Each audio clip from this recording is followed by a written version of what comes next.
Hey, welcome to the show. This is John Hollis with Rockers in Recovery. I want to thank everybody for hanging out and being a part of Rockers in Recovery Radio, and most importantly, another day clean and sober, and bringing a message of hope. And we do that through, of course, Rockers in Recovery Media, which is dedicated to addiction news and events and festivals and education, all taking place at rockersinrecovery.com, listening on the radio streamer, Blog Talk Radio, Facebook Live, and many other themes that we deal with. Today we have a great guest. We have Sam, and he is from New England Recovery and Wellness, and we're going to bring Sam on the line. Sam, how you doing today, buddy? I'm doing good. How are you guys?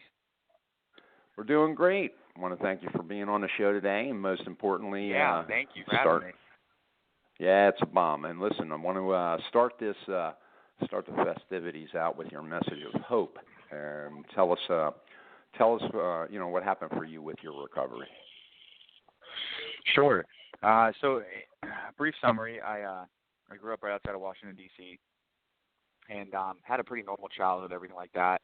And when I was 17, I came home from my first spring break of college and got my wisdom teeth out, and I was introduced to painkillers, and I liked it, and I liked the way it made me feel. So I remember fighting through the pain just to hold these painkillers, so when it was all over, I could take a whole bunch at once and get a high off it. And I just kind of progressed off that. So over the next 4 years throughout college and so forth, I just kind of progressed worse and worse to stronger and stronger painkillers. And eventually, by the time I got home, the year that I graduated, I was a full-fledged intravenous drug user, and I was going to D.C. and Baltimore on a daily basis to feed my habit. And so I got in really bad shape. I did some really terrible things to my family and stole a bunch of stuff from them, and I took off for the mountains of West Virginia. And about 3 days in, I decided, I can't do this. So I kind of confessed everything for them, and they got me on a plane, and I came down here to Florida. And I got down here, and I was introduced to recovery and everything like that. Didn't really understand it like that. I didn't have a full-fledged understanding for, what recovery was. And I ended up, going to treatment, and I got out of treatment and didn't listen to anything they said, didn't do anything they said, and lasted maybe 2 or 3 days, and I was right back to running, this time in a new place. And, my addiction took me to a place that, a really low place. I ended up at Broward Outreach Homeless Shelter. I spent almost a month in there. Interesting, from a guy who came from a nice family in Washington, D.C. to, the Broward Outreach Homeless Shelter. It was definitely interesting. And, I ended up getting really beat up in there, and I got out of there, and I was in a really, really all-time low. And I ended up coming to another treatment center. And, I was so beat up, thank God, that, by the time I arrived, I was really willing to do whatever it took. And, I hold on to that. One thing I do before I speak at a meeting is I always tell everyone, close their eyes, and I want them to reflect on what it was like the last 48 to 72 hours out there, before we surrendered and picked up our white chips or walked into a treatment center or whatever, the beginning of our recovery was, to remember that and remember those feelings, the thoughts, how your family thought about you, how your friends thought about you, how you thought about yourself. And, I hold on to that, and I remember that feeling, and I've held on to it now for 6 years. Actually, coming up in 5 days, I will have 6 years sober. So I'm really, really grateful to be coming up on 6 years in sobriety. Congratulations. How did that's the recovery aspect of it. How did you get involved with the treatment and helping of others? Sure. So I started out working in a couple other industries, and I always wanted to work in the treatment field. I just never really kind of took the leap to it. And a gentleman who actually was my head behavioral technician at the treatment center I went to ended up, deciding he wanted to form a treatment center. So when he was doing this, he called me one day, and he basically said, "Hey, I'm forming a treatment center.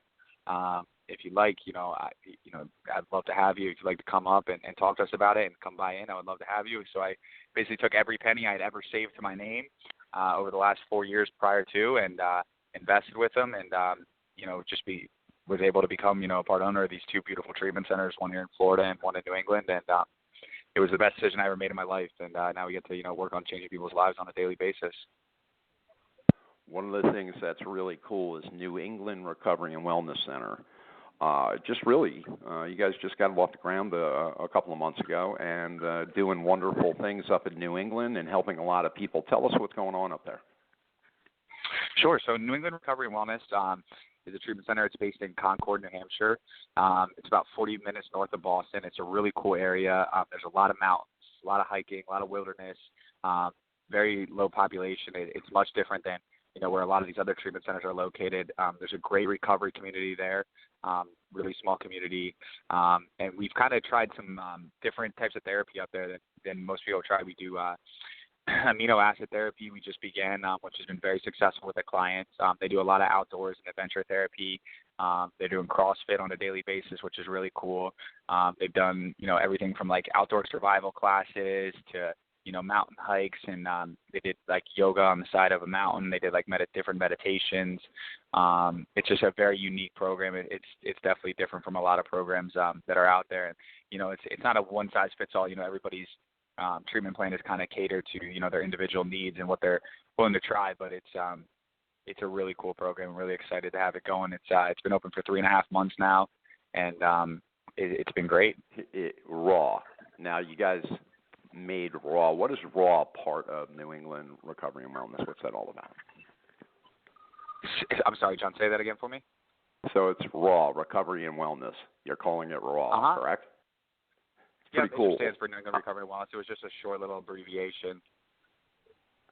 Well, it's kind of getting raw. I mean, when you're getting right down to it, you're getting raw about your recovery. You're getting raw about, where you're going and what you want to do. Recovery goes further than, than just what a facility offers. It has to be, once you leave the facility, it's about, the rubber meeting the road, correct?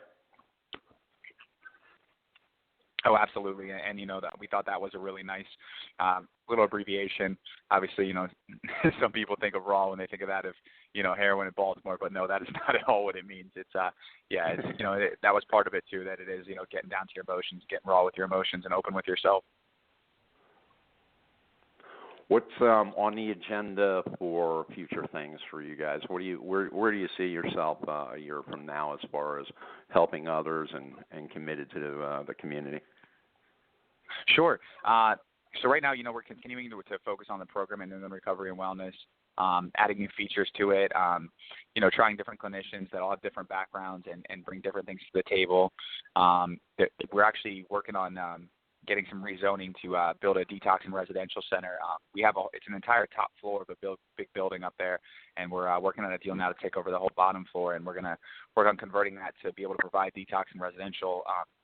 There's not many beds in the state of New Hampshire. Very low bed count as far as detox goes. I believe there's like 45 beds in the whole state. So it's really, really needed, and we definitely want to be able to provide that. New Hampshire, another interesting fact, and one of the reasons we even came up there in the first place, Ohio is actually the most overdose and drug addiction overall as a state, but New Hampshire per capita is actually the highest hit area for overdoses and for people addicted to opiates. So it was definitely a place that needed it. Sam, very, very strong stuff. We want to thank you, of course, for supporting Rockers in Recovery and our festivals and our events that come up. And you guys will be speaking at the next festival up in, of course, Wilkes-Barre, Pennsylvania, and that's September 9th. Mm-hmm. And, of course, we want to thank you for, of course, sponsoring the last one, which was February 11th. You guys are a big, big supporter of Rockers in Recovery and an ongoing supporter, and we want to thank you for all you do for us.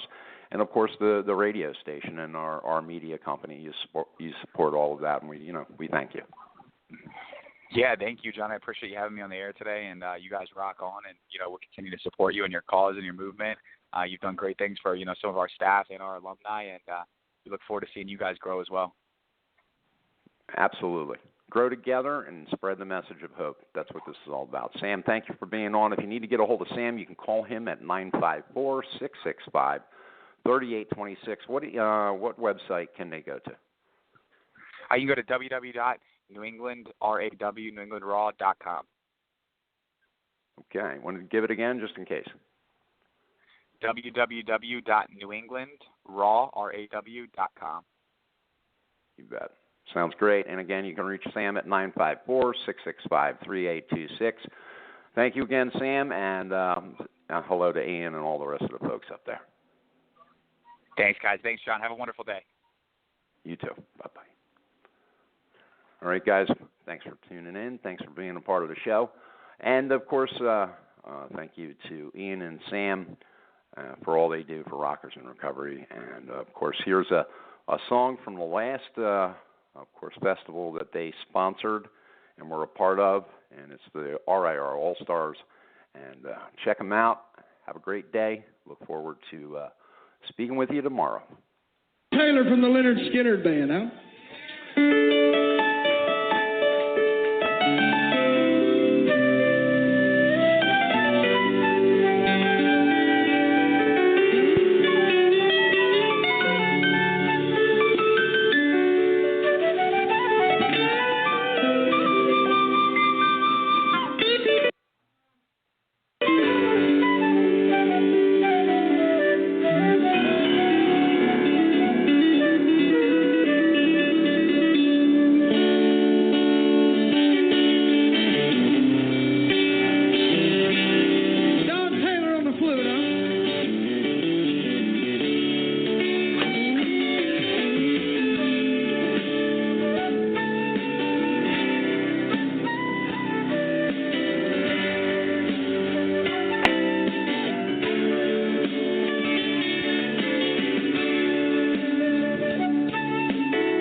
Okay, round two. Name something that's not boring. A laundry? Ooh, a book club. Computer solitaire, huh? Ah, oh, sorry, we were looking for Chumba Casino. That's right, ChumbaCasino.com has over 100 casino-style games. Join today and play for free for your chance to redeem some serious prizes. ChumbaCasino.com. No purchase necessary. Void where prohibited by law. 18+ terms and conditions apply. See website for details.